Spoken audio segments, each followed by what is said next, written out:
Hi friends, my name is DJ and welcome to the fourth week of Thrive, a series of conversations teaching our souls to thrive in our relationship with Jesus and not just survive. Growing up in Nebraska, one of my favorite things that we did as a family every year was harvest the sweet corn.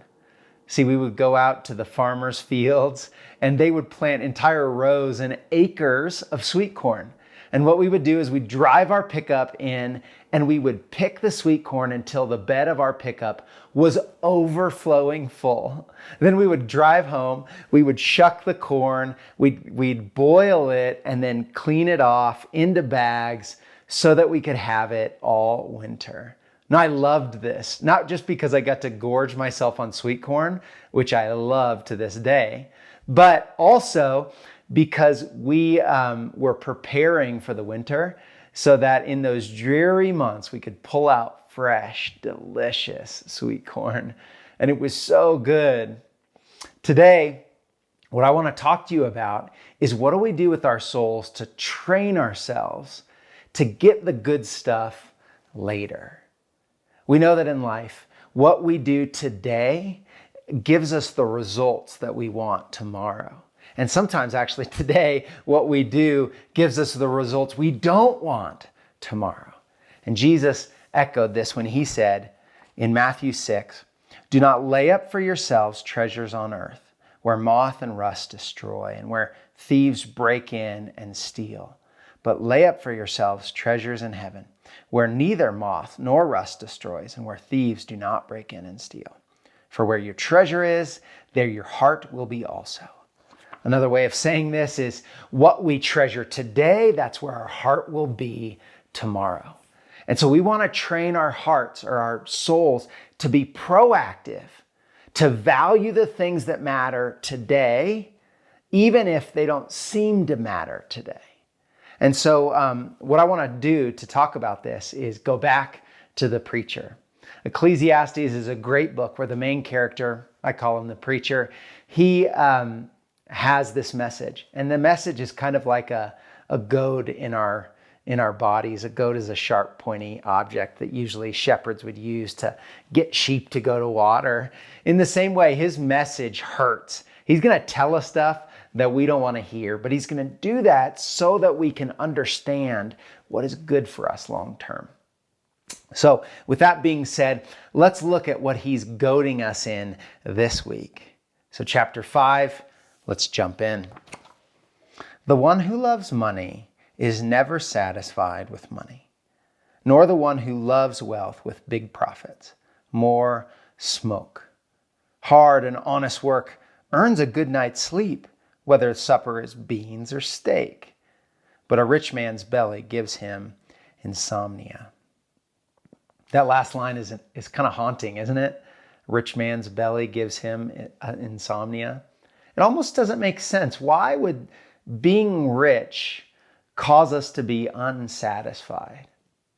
A really interesting guy named Alexis de Tocqueville, he was a French economist in the 1830s, said this about America.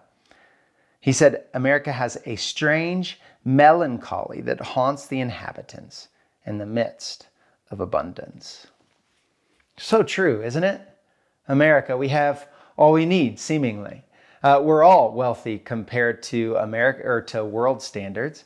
And it seems like we should just be the happiest bunch of people around. And yet we're really not.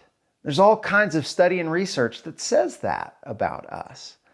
And Tim Keller, I think, gives a great reason why. It's about our souls and it's about our spiritual life. He says this: "Anything in life can serve as an idol, a God alternative, a counterfeit God."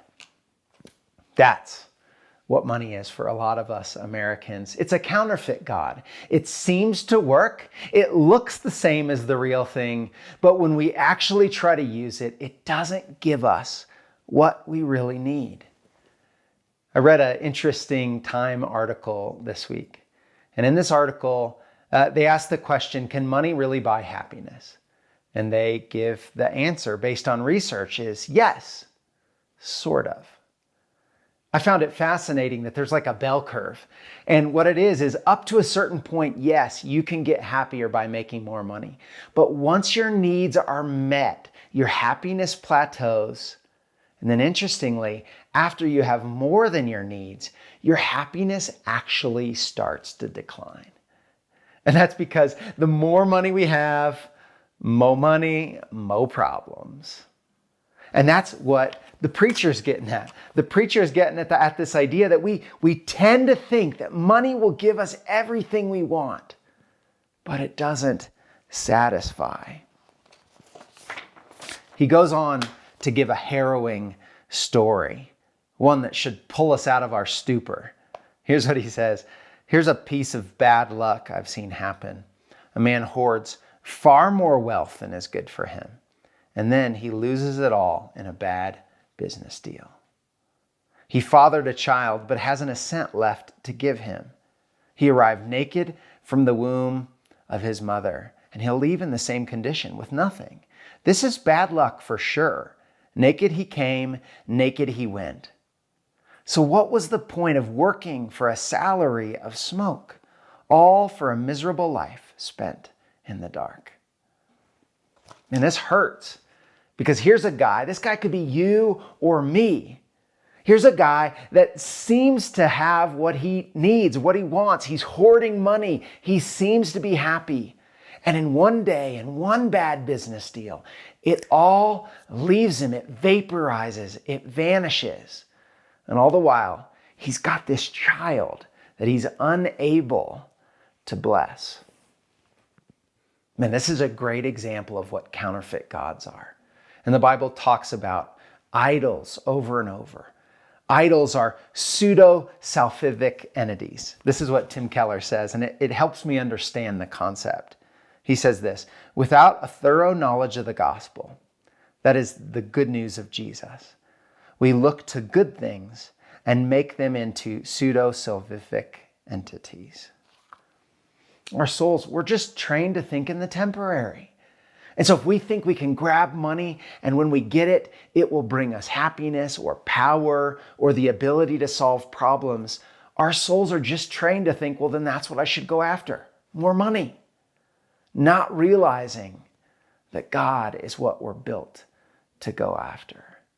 Not realizing that this is the pursuit of life, to give worship to God, to place our worth in Him. So what's the answer? What's the answer to our souls craving temporal things to satisfy us? Well, the rhythm that we're going to learn about, rhythm number 4, is the rhythm of worship. The preacher actually introduces this idea in chapter 5 as an antidote to money and the pursuit and the love of money. Here's what he says: but against all illusion and fantasy and empty talk, there's always this rock foundation: fear God. About a year ago, I had the chance to go to Iceland. Man, it is a beautiful place to go. And we had the chance to go to this waterfall called Skagafoss. And it's this giant 200 feet tall waterfall. I mean, almost a full football field in length, but straight up. And it's 80 feet wide. Just pouring water down. And I got this harebrained idea that I was going to try to get as close to the base of that waterfall as possible. I took this video that you should be able to see now. As I got closer and closer, the water just started to engulf me. I had two feelings. One of the feelings was just this awe and majesty and utter power of this waterfall. And the other was just sheer terror, realizing that there was so much water in the air that I started to not be able to breathe. And I finally had to duck and run for it to get out of there. And I think that's actually kind of like what worship of God is like. The scripture over and over talks about how fear brings us to worship. And we think of fear as a bad thing, but what if fear is just recognizing God for what He actually is? Proverbs 9:10 says, The fear of the Lord is the foundation of wisdom. Knowledge of the Holy One results in good judgment. What if worship is just recognizing God for his true worth? And yeah, we might end up on our face, but maybe that's not such a bad thing because we know God is a good and loving Father. Louis Giglio says this about worship: when our eyes are open to drink in his matchless beauty, we are intrinsically drawn face down to the ground. That place of worship where we are both secure and somewhat afraid, in love and in awe, bowed low and yet somehow lifted high. This word to worship is the Greek word prosniko, and it's got a really interesting meaning. Before it was used as the word for worship, it was a word that actually denoted a dog licking his master's hand. Now, I like this for two reasons. One is it's not an inherently religious word. So the dog licking the master's hand really is this sign of affection and attention and also submission. The second thing I really like about it is this gives us a great connection of what our relationship with God is intended to be like. It's that one of intimate surrender. Jesus makes this really practical, and I think kind of draws it all together for me when he said in Matthew 13:44, "The kingdom of heaven is like a treasure hidden in a field, which a man found and covered up. Then, in his joy, he goes and sells all that he has and buys that field." This is a great example of how God built our souls to worship. We have a man. He finds a treasure of immense value, and all of a sudden, he reorients everything else in his life based on that value or based on that worth. That's what worship is of God. We're looking to value the right things, God, his eternal glory, rather than the things that don't matter as much, like maybe the love of money. In the book Atomic Habits, James Clear says, "Every action you take is the vote for the single type of person you wish to become. No single instance will transform your beliefs, but the votes build up, and so does the evidence of your new identity." If that's the case, how do we put our votes daily in worship of God? Well, there's this great story of Jesus and a guy named Jairus that I think will tie it all together for us. Let's read in Mark 5.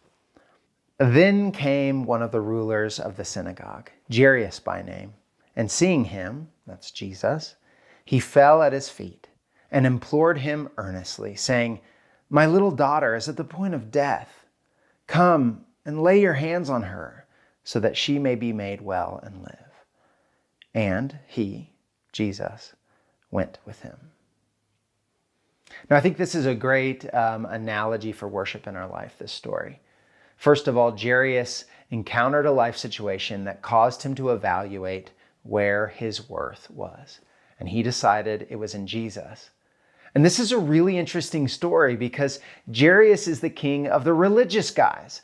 And if you follow the Bible much, you'll know that the religious guys and Jesus were kind of on two opposite sides. But Jairus, he humbled himself. And he got over his pride and whatever argument he had against Jesus, realizing that in this moment only one thing mattered. That was his daughter. And only Jesus could save his daughter. All over our life, I think, are full of series of deaths, things that are supposed to be cues for us or help us realize that the worth that we put in things should be put in God. And when we encounter these little deaths or these moments of brokenness or heartache or even evil, they're invitations to give worth to God. And we see from Jairus here that we can do that by just bowing down, by positioning our heart in a place of worship and in surrender and asking God to fill our needs. I asked Winston about this, and he had some really interesting things to say. See, in this time and age, Winston gave me this idea that bowing would have been a normal part of the culture. Now it's really not. It's not something we can relate to. And so Winston said this: the word doesn't mean much to us nowadays, that is, bowing. I think that if the Bible was written today, worship would be translated as yielding or stopping. And this is exactly what Jairus does. He stops the life that he was living. He yields to Jesus, and he allows a different direction to happen. He allows Jesus to lead him at this point. You know, it got me thinking about where I find the most worship in right now. And that's actually in fly fishing. I know this is going to sound really like non-religious of me, but I find that when I go out and I stand in a river and I chase these beautiful trout, I find that I become aware of the goodness and glory of God. I find myself worshiping him. I found myself stopping whatever I'm doing and driving forward. And I find myself looking up and recognizing God and thanking him. I think in some ways it can be that simple. Worship is just ascribing value. And what we're after today is just to ascribe value to that which can actually hold our attention. And that's God. God's the only one that's worth it. And we see that in this story. When we skip ahead to verse 41, we see Jesus showing up at the scene where the daughter has died. And this is what he does. Taking her by the hand, he said to her, Talitha cumi, which means, little girl, I say to you, arise. And immediately the girl got up and began walking, for she was 12 years of age. And they were immediately overcome with amazement. This is what worship creates. The chance to recognize the awe and majesty and wonder of God. Imagine this moment with me. Being the father, being just somebody who watched from aside, watching Jesus step in and perform the miraculous. Isn't this what we're all after anyway? To recognize just whatever God is doing and being a part of it? Matt Redman says this: worship thrives in wonder. Here's what I want to ask. Have you given God a chance to show up in your life? Now, I don't think God needs us to give him the chance to show up. I think we need to give him the chance to recognize it when he does. When we worship in all seasons, when we're prompted to look for God as our worth, and then we watch him show up and provide for us. We watch him miraculously step into human history and do something. Our souls then follow what our physical bodies have already done. Our souls become in awe with wonder. And that's what I want to invite you into, the rhythm of worship. Here's how I'd suggest doing that. Find a way each day to position yourself in worship of God. You may not feel it, you may feel it. It doesn't really matter. You're training your soul to value that which actually has the most worth, and that is God himself. So listen to worship music.